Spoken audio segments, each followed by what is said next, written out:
just post shit, and I'm like, I really hope that my mom doesn't see this. Like, I really hope my dad doesn't see this. You know what my dad told me? What? My dad was like, yeah, Adelaine, I don't really look at your Instagrams anymore because, like, all of you post is, like, bikini photos. And there was just one point where I had, like, an underwear brand deal with Lounge Underwear, and it was, like, cool. a 6-month-long brand deal. And I just, like, had to post, like, I think 2 underwear photos every month. And my dad was like, girl, I don't even go on your Instagram anymore.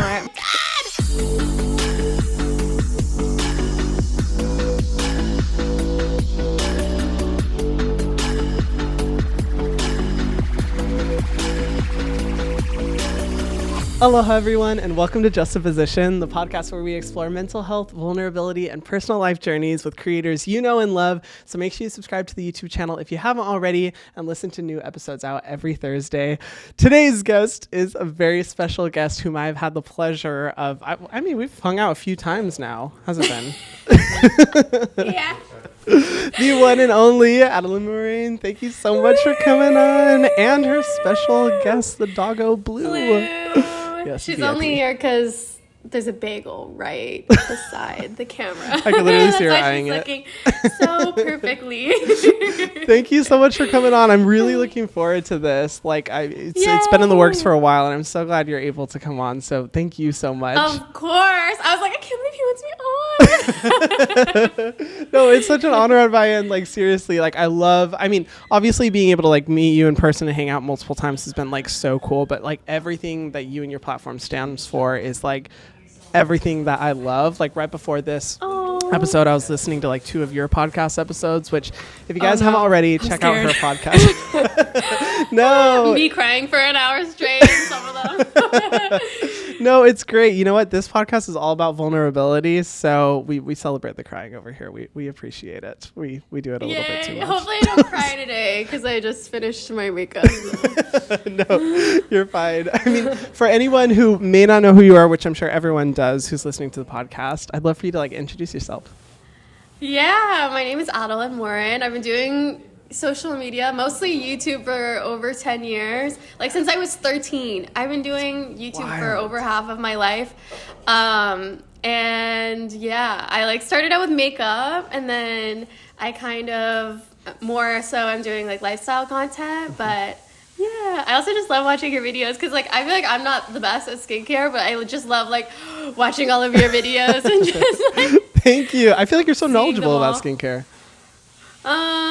I went to school for it, but I definitely forget it all. Like, I do not remember anything.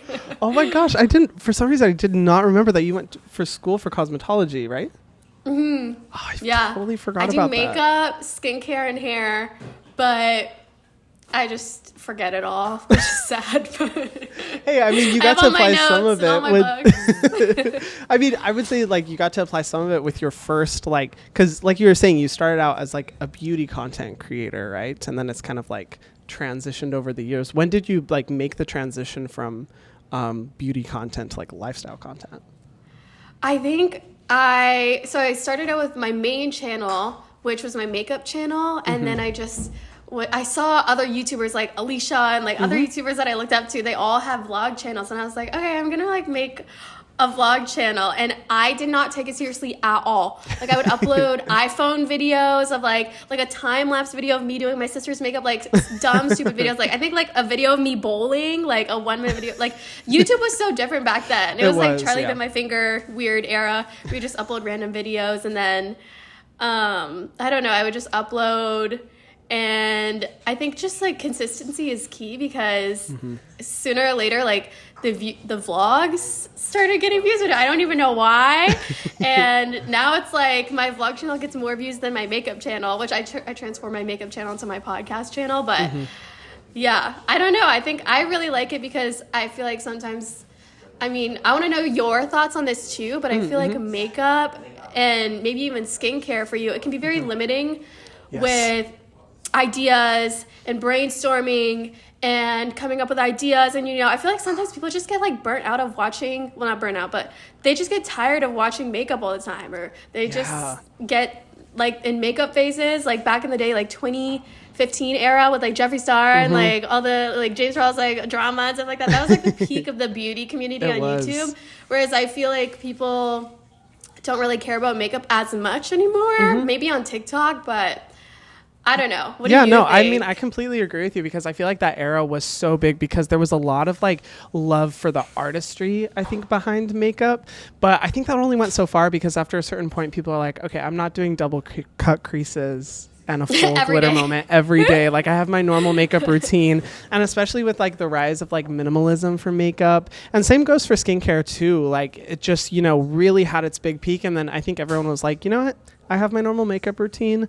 I'll maybe like change it up every once in a while, but like I'm good. And so you're right. There is kind of like a cap, I think, for the amount of like content you could do, which is why I think it's really cool that you've like transitioned into like another type of content. Cause I'll be honest, like I first discovered your content through vlogs, like through the vlogs that you did, really? like posting on Instagram. Yeah. Like after the beauty era. So I feel like it just like fits with your personality and you do it so well. Like coming from someone who is so bad at vlogging, like, oh my God, I cannot do it. I don't know how to do it. What? So like watching your content, I'm like, bitch, I would literally watch you do anything in Hawaii. Like you should just like frolic in Hawaii. I would watch it. I would do anything. Like you just applying your retinol like in the Hawaii in the background. Like I would watch that. Oh man, you know, maybe I'll make the jump at some point. I feel like you do such a good job of like, romanticizing may have like somewhat of a negative connotation, but I mean it positively. Like you like romanticize your life, and it's so cool to see. Like you'll take the most like mundane things and make them so interesting and engaging to watch. And I'm like, how do you do that? That's so cool. Like I love your content. It's like super fun to watch. Thank you. Yeah. I don't know. I feel like if I don't romanticize my life, I become depressed. So there's that. I feel that. I don't know. Especially like, I don't know, with the weather and stuff like that. But I don't know. I think it's like a good approach, and kind of in line with one of like your recent podcast episodes, which you guys should listen to. I think it was, what was it was like 24 ways to feel more confident. Yeah, like an episode that you did where you kind of talked like a little bit about it, which you guys should check out that episode. It's really good and super helpful. And I actually want to get into that like a little bit in the episode. But like as we start into this, I want to ask you first some like rapid fire questions, because I always love to ask like just quick rapid fire, get your opinion. Let's go. And then we can jump into the big ones. So I have to know, as a fellow coffee lover, what is your go-to coffee order? My go-to coffee order has been at Alfred's. It's an iced vanilla latte with oat milk. I'm so basic, I know. But at Starbucks, they have this cold brew. I forget what it's called because it's always at the top. It's like the brand new drink that they always display. It's like iced cold brew. It's not pecan. It's like something else. Yeah, it's pistachio cream really cold brew. Is it that one? Yeah. Oh my God. Something like that. Oh, so I'm an active Starbucks hater, I will admit, but that pistachio cream cold brew is so good. I've ordered it like so many times. It's so fucking good. It's like, you could say that you hate Starbucks all you want, but that drink Exactly. It's fire. It's like so serves. good. I hope they sweet. keep it like not holiday, like just keep it permanently. Me too. So good.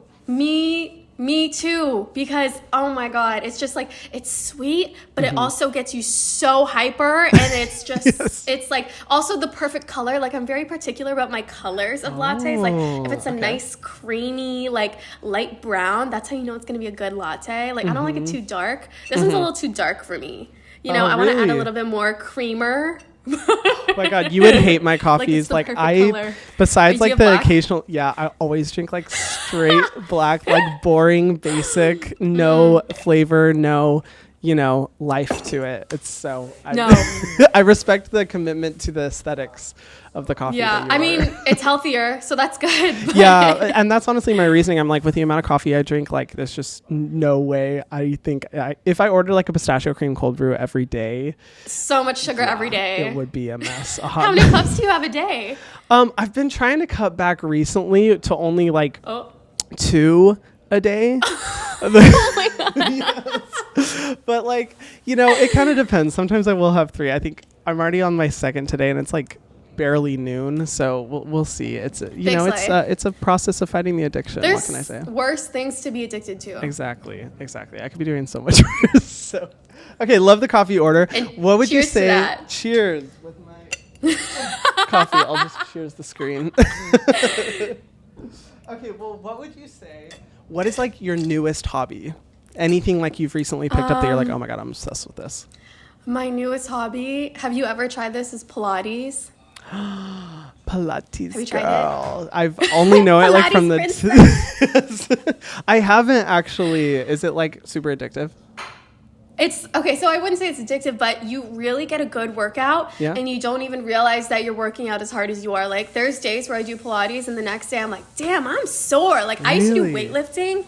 Like during quarantine, like me and Andre would always do like weightlifting with our trainer, and I would get so sore, and I'm like, but it's a lot of effort, and it's a lot of work to like do weightlifting. Whereas Pilates, like the place that I go to is so cute. It's like all pink, like it's all girls that go. Like, it's just really fun. And when you're doing Pilates, you're doing such slow movements, but you're like you're shaking, so you don't realize how much you're working out while you're working out. Wow, that's really cool. I have to give it a shot. I know that like a few people on my team like have done it and they've talked about it, but I'm like, oh man, I need to see. So I'll need to try that out. Thank you for the recommendation. Okay, last rapid fire question. Okay, Starbucks or Tim Hortons? Which you Tim prefer? Hortons. Tim Hortons. 100% Tim Hortons. There we go. You heard it here, folks. Have you had it before? I haven't. I need to, because it's a primarily Canadian chain, right? Yeah, it's only in Canada. They have like one in New York, I think. I would Postmate from it every day if it was in LA. There's no locations in LA, but oh shoot. Okay, I need to get on it. I need to go to Canada and try this coffee ASAP, because here, I just need to try. Anything's better than Starbucks. Okay, well, thank you for the rapid fire. I want to like jump into like really kind of deeper questions, because like you create so many different types of content, and one of the elements that I love about your content is that it's so focused on just confidence and women's empowerment and feeling good. There's just so many positive messages that are really weaved throughout all the content that you post. And a lot of people know you for like your girl talks. And I kind of want to know, like, how did you start those? Like, what really inspired you to have those like girl talk sessions and create that content? Actually, my first girl talk that I've ever done, I sent it to my editor, and I let her edit it, and I was like, should I post this? I feel like I'm talking about like weird shit, like how to put in a tampon, like I'm talking about my vagina, like this is a little TMI, like this is crazy. And she was like, no, I really think you should post it. Like, I thought a lot of the stuff that you said was really helpful, and like nobody talks about this shit, and like, I don't know, it is TMI, and like, I don't know, sometimes it's like the shit that you put on the internet, it's like you have a digital footprint, is like scary, because I'm literally on the internet talking about like ass, titties, like weird shit. But I don't know, she was like, I honestly really think that you can help a lot of people if you post this, and like people that don't have big sisters, and people who, they just have like weird, like being a girl's fucking weird. There's like weird shit that comes along with being a girl, or even just like hygiene, like weird shit in general. So she was like, I just think that you should just post it. And if it doesn't do well, you could always delete it, but just post it. And I think that it'll help a lot of people. So that was like my first one that I ever posted on my vlog channel. And I would upload videos that were like 30 minutes to an hour long. And people were like, you should just make a podcast. Like, it's to a point where it's like, girl, it's like 30 minutes to like an hour. It's like, let's just make it a podcast. Yeah. I mean, I think it's great. And even you saying like TMI, I feel like, when it comes to like topics around like, women's hygiene and anything kind of like related to what you were talking about, I think it's so fucking stupid that society has really like pressured women into feeling like those are inappropriate conversations to have and you shouldn't talk about that. And that's like, inappropriate, whatever it may be. And I think it's so stupid, because like what you were saying, like who knows if girls haven't had older sisters or parental figures to really like guide them through that stuff or help them not feel alone. And especially when it comes to topics like that are so stigmatized for no fucking reason. I think it's stupid. I think it's awesome that you're like opening up about that and you're just being completely authentic in those conversations, because I like, obviously I can't really relate to some of the subject material but like I appreciate it, because I feel like it's exactly what kind of people need and the conversations that, you know, need to be having. I don't know if you've seen that as having like that big of an impact, but I think it really can, like, for a lot of listeners who listen to your content. Oh, thank you. I never think of it like that. Like, I don't know, sometimes I just post shit and I'm like, I really hope that my mom doesn't see this. Like, I really hope my dad doesn't see this. You know what my dad told me? What? My dad was like, yeah, Adelaine, I don't really look at your Instagrams anymore because like all of you post is like bikini photos. And there was this one point where I had like an underwear brand deal with Lounge Underwear, and it was like cool. a 6-month-long brand deal. And I just like had to post like, I think 2 underwear photos every month. And my dad was like, girl, I don't even go on your Instagram anymore. My dad was like, I can't go on your Instagram anymore. It's so weird. And I'm like, Dad! That's hilarious. I wouldn't even think about that, but I guess that like kind of makes sense. Yeah, and I'm like, Dad, I'm making money. Like, Yeah. And he's like, I'm not going to say anything if you're making money. So I was like, you know what? As long as he's respecting the bag, that's all that matters. You know, you're getting the right, bag. yeah. It's great. Yeah, I mean, and it's my mom. Oh, you go. Sorry. I was going to say my mom, when I first started YouTube, when I was like 20-ish, I told her, I was like so excited. I'm like, oh my God, Mom, I'm working with Victoria's Secret Pink. Like I've always like, Yes. I was never rich enough to afford Victoria's Secret Pink. Like I would save up all my money for like a $50 Victoria's Secret Pink backpack. And I love them. So the fact that I was working with them, I was so excited. And you know what my mom says? She goes, as long as you're not posting in underwear and abroad, like I'm okay with it. And I was like, if only she knew, like Oh my 5 years down the God. line, what I would be posting. But here we are. It's hilarious. Here you are. Hey, you know what? It's Yeah. growth. It's a transition. I mean, like, what really like kind of looking at your content and the way it's kind of like changed and evolved, because I feel like so much of your content now is about just like loving yourself, the confidence. Like you've talked about how like confidence is sexy, and I think that's really emulated like in your content. And then you feeling like fully comfortable to post like whatever on your Instagram. You know, what was it always like that? Was it like that from the beginning, or did it take a while to get to that point? Okay, don't. I mean, Were you gonna say I don't was tell gonna anyone? say don't tell anyone, but it's like this is being posted on the internet. I was so insecure with like just my body and stuff like that. I would always Facetune my photos. You can probably see I probably have some Facetune fails, honestly, back in the day. And I hated my body, and I used to have such crazy body dysmorphia. If you Facetune, you have crazy body dysmorphia. Agreed. Not Facetune. So I don't know. I literally had no idea what I looked like, and then I was like, one day I was like, you know what? I'm just gonna stop Facetuning. That way I know what I fucking look like. So, and I don't know, even just looking back at old photos, I'll scroll back and I'll be like, damn, I was so skinny back then. And I was like, wait a minute. No, I wasn't. I Facetuned that. So I try to stop editing my photos so that I know what I actually look like. And yeah, I wouldn't say that I'm perfect. Like I definitely am a lot more confident than I was when I was 20 years old versus now I'm 25. And yeah, I feel like not editing my body and just, you know, being my true authentic self. I feel like it honestly really helps. And it's crazy because in LA, I have a lot of girlfriends that are so pretty and they're so insecure. And I'm like, you're literally one of the most gorgeous people I've ever seen in my whole life. Like, you're so pretty, and they think that they're ugly, and I'm like, I don't know.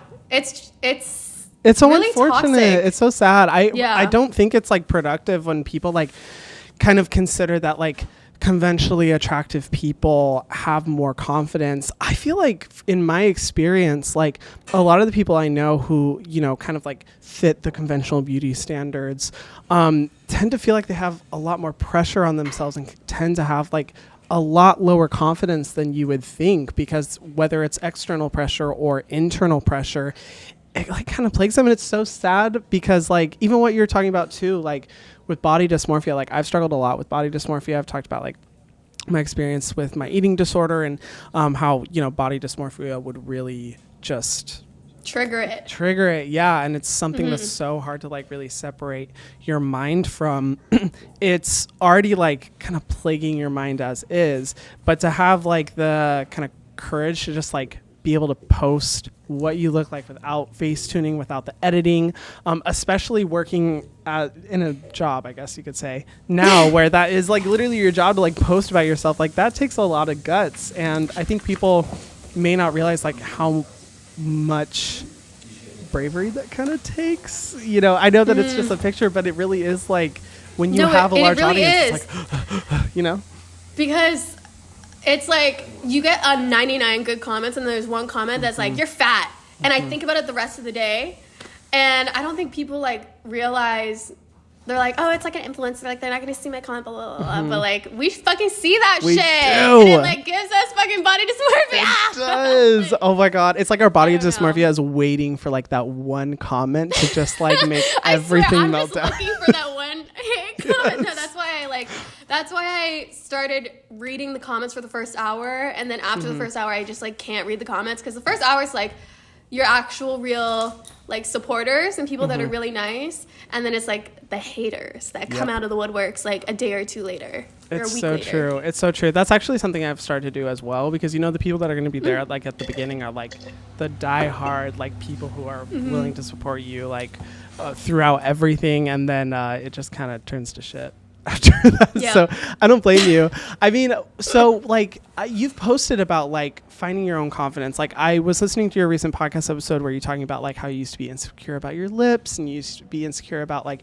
different parts of your face, and even the confidence you exuded in like public spaces, going up to people, making friends. Like it's so wild listening to that episode, because I'm like, who the fuck is she talking about? Because that is not the Adelaine I know. Like the person I know, like literally when we first met, like you came right up to me. It was like instant connection. Like you exude confidence, and I think it's so really encouraging to see. Like and you've talked about recommendations that you have, but I'd love to know like what are like some of your top tips that have really worked for you in finding your own confidence and changing into the person that you are now as opposed to before.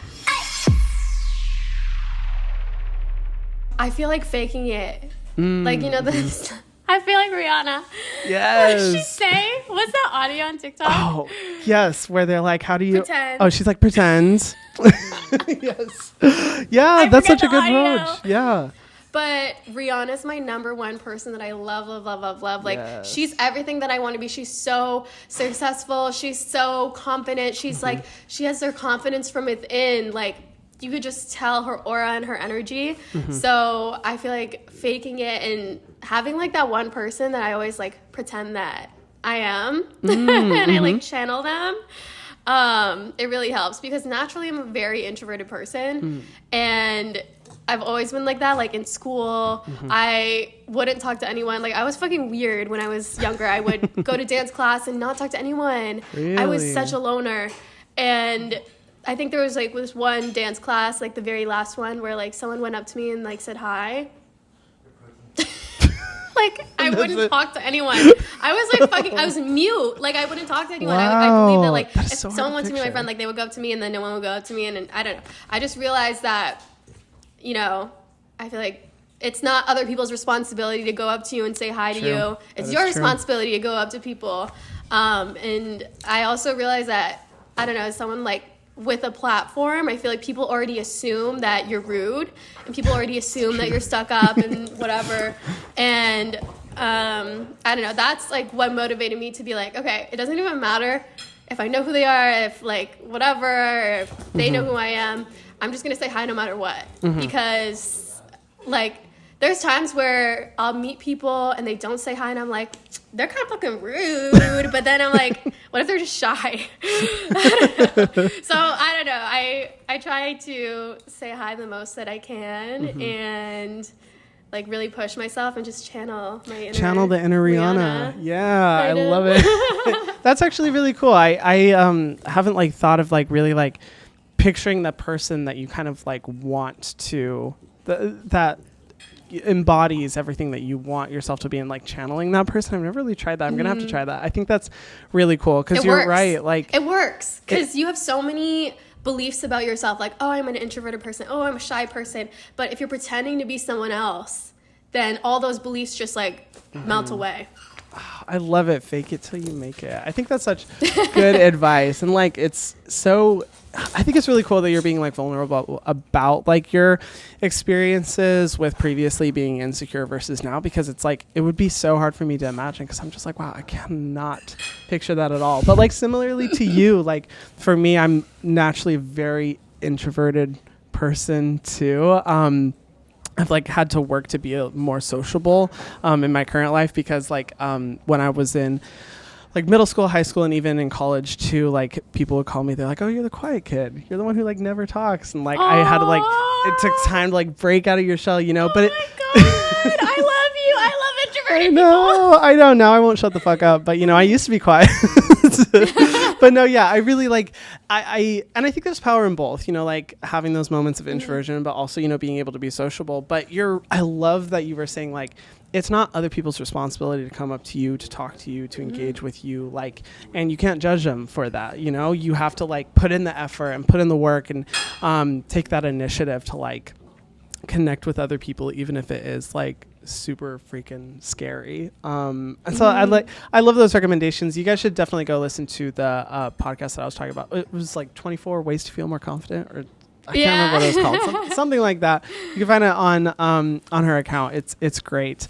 I wanted to also ask you, so like kind of pivoting topics a little bit, like I'm really curious about this, because you've been super open about your sexuality, you know, being bisexual. And I think it's so awesome, because I think it really helps to like give people more examples of like people who are out and proud, specifically in terms of, you know, the conversation around people who are bi. And like, I want to ask, like, what was your journey in coming out? Was it difficult for you? What was that process like?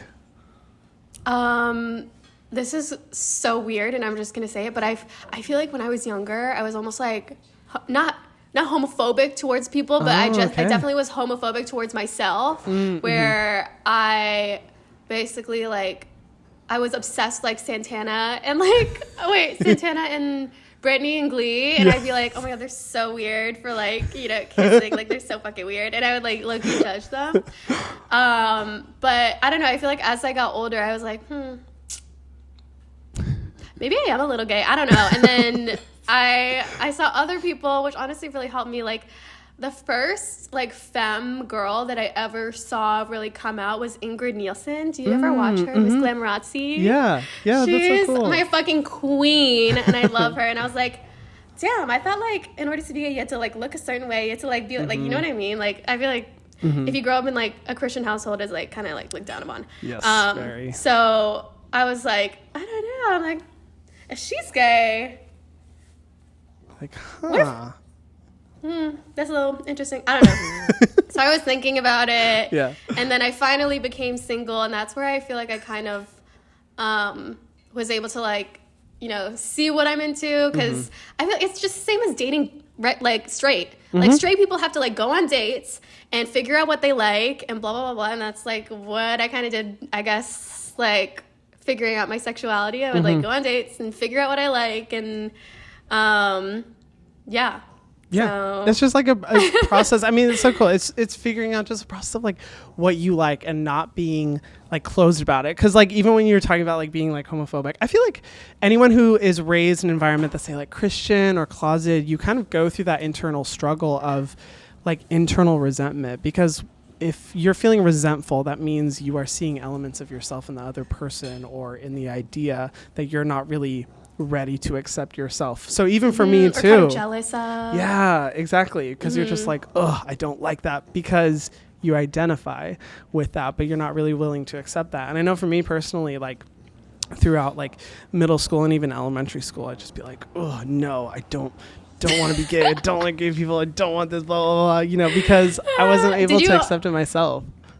Yeah. Did you always know, or were you always like? I pretty much always knew.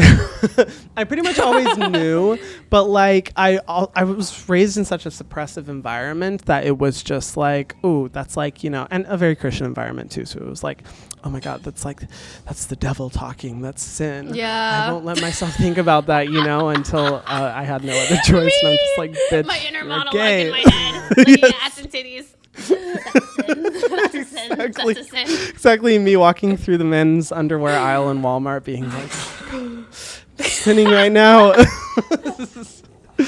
dead. Oh, I But love you that we understood kind of it. almost went through the same experience. But I I mean- guess you always knew. Because you said you were raised in a Christian household, right?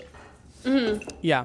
I just feel like that exaggerates it even more. It just makes like the every Sunday at school, like they would, okay, did you grow in a Christian household? very extremely.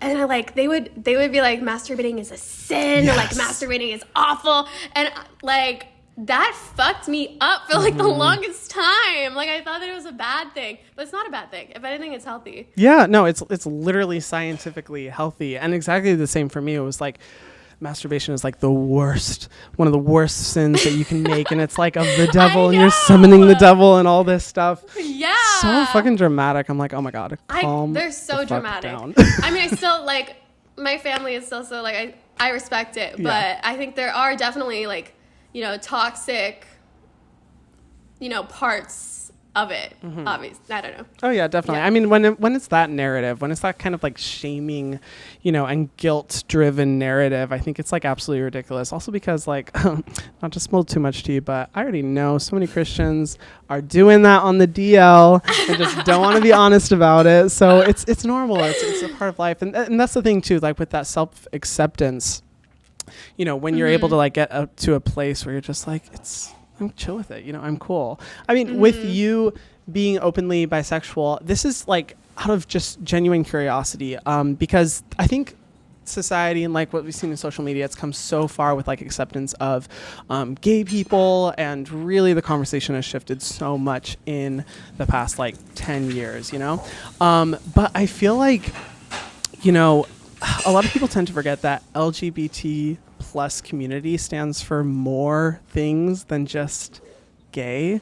And I tend to see even online currently still like biphobia, like still existing, where especially like for men too, where they're just like, oh, you're not bi, you're just gay, you're just not ready to accept it, blah, blah, blah. Like, Yeah, have you experienced and any then of that? for girls, it's the opposite. For girls, it's the opposite. You're not bi. You're just straight. You're going through a phase, like blah blah blah. And it's honestly really discouraging, because not only are like straight people saying that to you, and you're like whatever, like you're straight, you don't understand. But it's also like people within the community that are also a little bit weirded about it. Like I've even like gone on a date with a girl, and she's like, I feel like, I don't know. She was like, I always feel like bisexual girls are honestly just straight, and like they just like want to, and I'm like, like it's so exhausting. And there's so many times where I would get insecure because like I'm bi. I never claimed to like only like girls, so I would like go on dates with guys, or I would date guys, and I'd be like,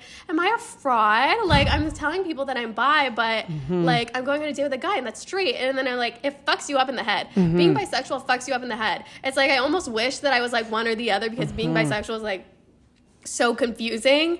But yeah, I don't know. I think I've come to a point where I'm like, okay, I'm bisexual and I'm me, and it doesn't matter if I'm dating a guy, it doesn't matter if I'm dating a girl. I never claimed to, only like girls or only like guys. Like this is me, and if people don't want to put me in a box because it fits in their head like that, then whatever. Like as long as I know what I am, that's all that matters. Exactly. Preach. Yes. I mean, I don't know why it's such a hard concept for people to understand, of just like let people like who they want to like, because I think people, especially within our own community, what you said makes me so mad, because I see so many people in the gay community actively like being shitty towards bi people, and I'm like, what? Like us of all people should know better. And I think it comes down to like this obsession with labels, which I feel like labels can be helpful to help you find a community of people who are like-minded.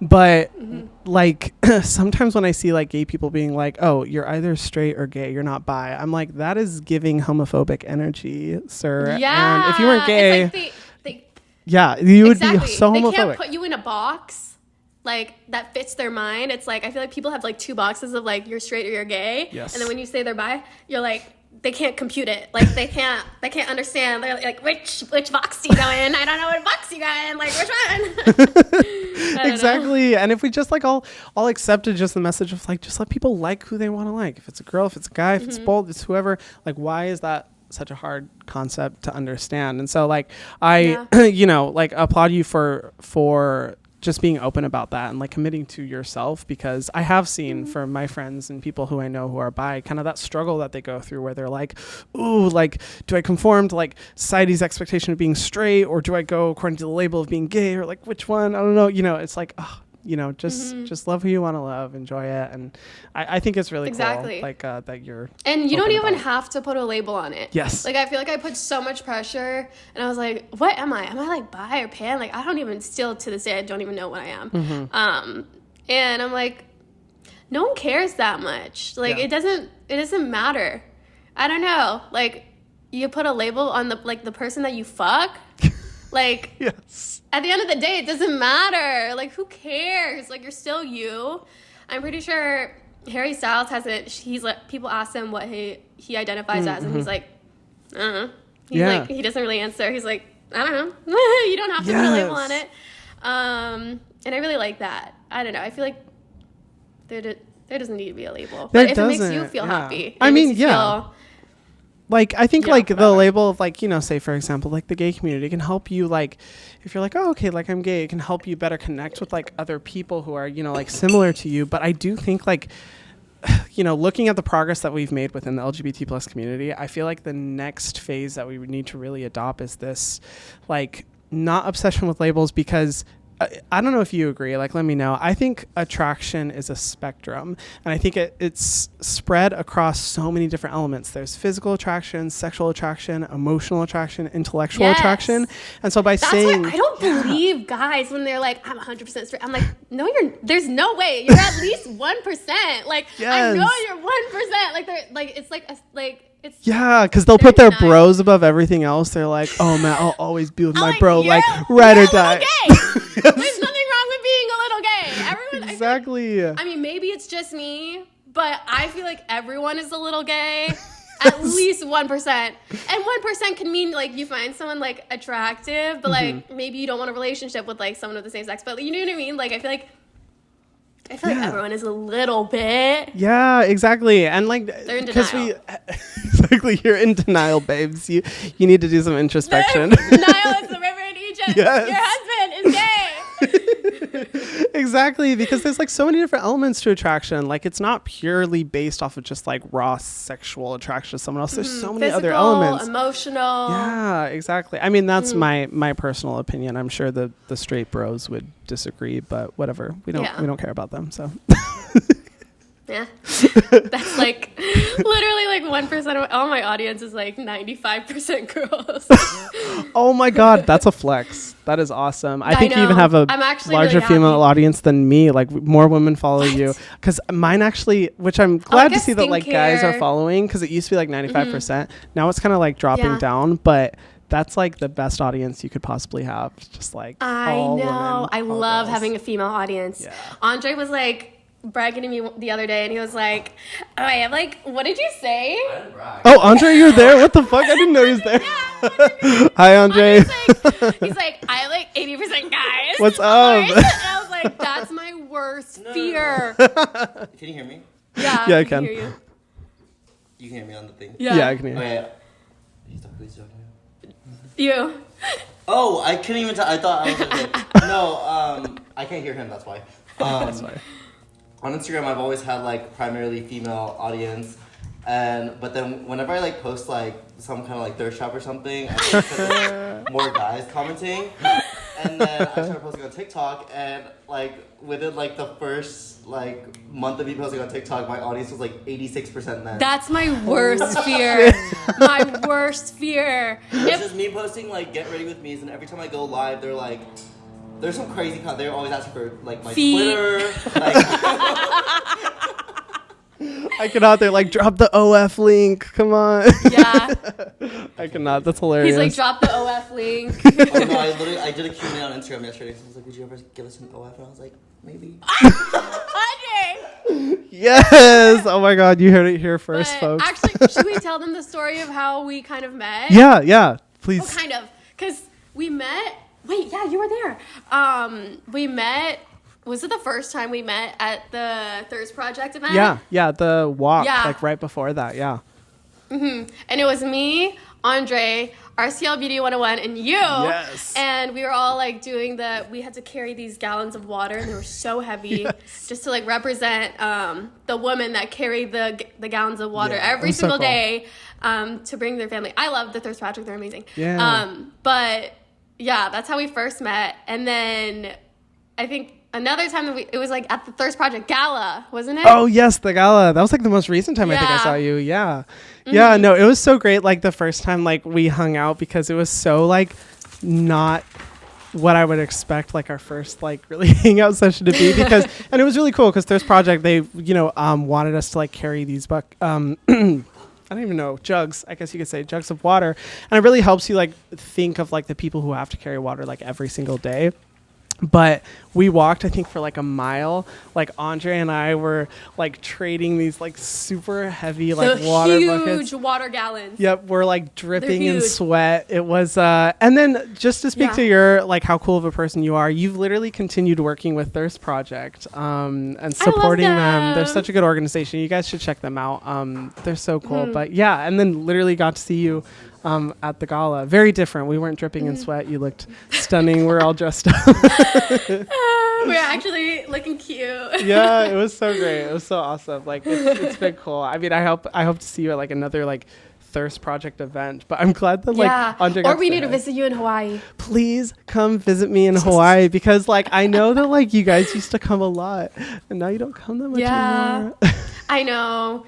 I wanted to plan it for my birthday, so maybe a really belated birthday. Okay, yes, because when was your birthday again? It was January. That's right. Okay, yeah. So it was, okay, super belated. When's your birthday? I'm When's your birthday? April 20th, 420, baby.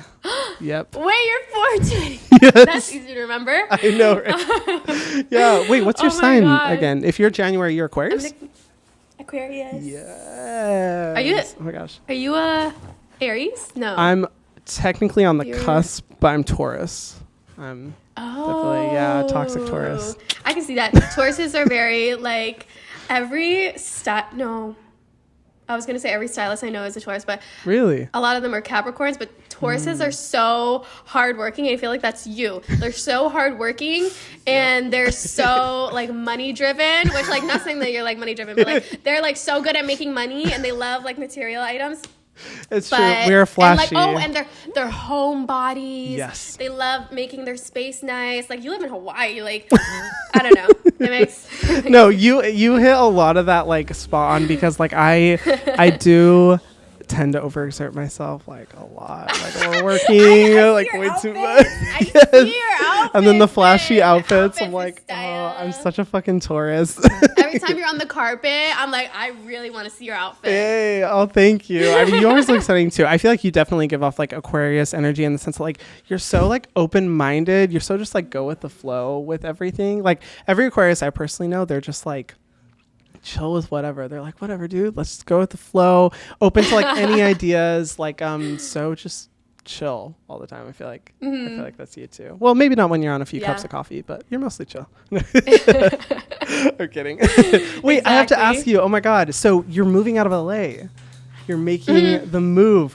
I need to know like what inspired you to like make this decision to move out of LA, and also where are you going next? So I moved to LA, I think 5 years ago, and I was so excited. I feel like when they think about LA, they're so excited. It's like, oh my God, all the glitz, all the glamour, all the red carpets, all the events. Like, it's going to be so much fun. And I think it's just come to a point where it's like, it's 5 years down the line. I love my friends here, but it's just like, even just like with my job, I feel like there's so many content creators that live here, and it's just like, it's a lot of like the same content. I don't know. Sometimes I like to watch people that are just like in different cities, because I'm just interested. Like there's a lot of like like creators that I watch that are in like Japan or you know, I don't know, like cool places in New York. So I don't know, I've always wanted to live in Paris ever since I was little. I would literally, my first video I've ever done, I was wearing a beret that my cousin brought back from France, and I would wear that shit every day to school because I wanted to go to Paris so bad. And I think I was just thinking one night, and I was like, what would my inner child want to do? Like, I'm in such a fortunate position that I can work anywhere in the world. And I was like, what would my inner child want to do? And I was like, move to Paris. Like, that's one of my dreams that I've always wanted to do ever since I was a little kid. And like, I got my apartment, it's like all set up, and I'm so excited. And not saying that I'm moving like for the content, but like it also does help with the content. But it's also like a childhood dream that I've always wanted to do. But that's so cool. I'm so excited for you. And talk about like a dream location. That is so cool. It's awesome that you're making your dream happen. And I feel you, especially like with your type of content. It's like vlogging content, like going out and about. And I feel like, with LA, like not only can it get repetitive, but it's also so saturated, you know, like there's so many content creators documenting vlogging in LA. So I feel like this move to Paris will like give you like a whole new opportunity for content. And I mean, I'm not like the biggest LA fan, I will say. I already feel like with Paris, you're going to get like so many cool opportunities. Why do you say that? I'm actually curious. I think, to be honest, it's my own fault because whenever I go to LA, it's always for work. So I primarily only really like associate it with just like go, work. I think for me, I don't know. It's just something about the vibe. I will say, like, I'm a very nature driven person. I love to be in locations and areas where there's like nature around. And so with LA, it's like, it is just such a huge city, and there's some nature definitely, and there's like the ocean, but I feel like I just need to spend more time at the beach. I feel you. I need to go to like other parts of LA besides like where I work. It is my own fault that I have such a closed-minded perspective towards You're so spoiled in Hawaii. I'm so jealous that you live in Hawaii. That's like a dream. Oh yes, after Paris, you gotta make the move after Paris is over. But I'm so excited for you. Like, Paris is freaking amazing. You're gonna absolutely love it. Like, it's gonna be such a cool chapter for you. I'm so excited. I'm excited. Well, thank you so much for coming on, LA. Oh yes, please let me know. I would love to visit because I need to do some more shopping. Is it a long flight, Hawaii to Paris? Oh yeah, it's literally like half the globe. It's really far, but you know what? Who needs a balanced, normal sleep schedule? I don't. Maybe you can go to LA or New York. Yes. And then go from there, I think it's only 8 hours from it's New like York. an easy stopover. Relative, like only like 8 hours or whatever to Paris. Me forcing you to go to Paris. I know, right? No, I will be back. Like, and when I do, I would love to see you, and you can show me like the best bakeries and all that. And then when you come to Hawaii, get ready. I'll give you the full island experience whenever that is. Okay. Next week. Yeah, do it. Well, thank you so much for coming on. Like, and like, it was so much fun to talk and connect. I wish we were like in person. I wish I could just be sitting next to you. Tell me why. My assistant sent me. She's like, Hyram wants you on your podcast, and I was like, I'm so excited. And I thought that you were in LA, and I was like, oh my god, so excited to see him again. She's like, it's on Zoom, and I was like, oh, I know. I'm sorry. I wish. I know. I need to actually just spend more time there and actually do it in person. For the next time we do an episode together, I'll definitely have it be in person. Yes, or we'll come there. Yes, please. But no, thank you. This was so great. Thanks for being like open and vulnerable about like all the topics we were talking about. Like, I think like I already said it before, but your content is just like so cool. If you guys haven't checked it out already, definitely go watch your content because it's always such a feel good experience. Like, after I'm done watching your videos, I'm like, oh, this is like so positive. I feel so like motivated and good about life. You just have such a positive effect on people. So thank you for doing what you do. Oh, thank you. Yeah, and thank you for having me. I can't believe you wanted me on. And Blue says thank you. Oh yes, thank you, Blue, for looking so distinguished and poised. She says in the hi background. to your doggo. So cute. Yeah. Oh wait, where can people follow you if they haven't already? If you haven't already, I'm Adelaine Morin, and it's the same username on Instagram, TikTok, everything. And then my vlog channel is Adelaine's Camera Roll. Hell yeah. Go follow her, please, everyone. And go check out her podcast, too. This has been a presentation of Cadence 13 on Odyssey Studio. New episodes out every Thursday, wherever you listen to your podcasts.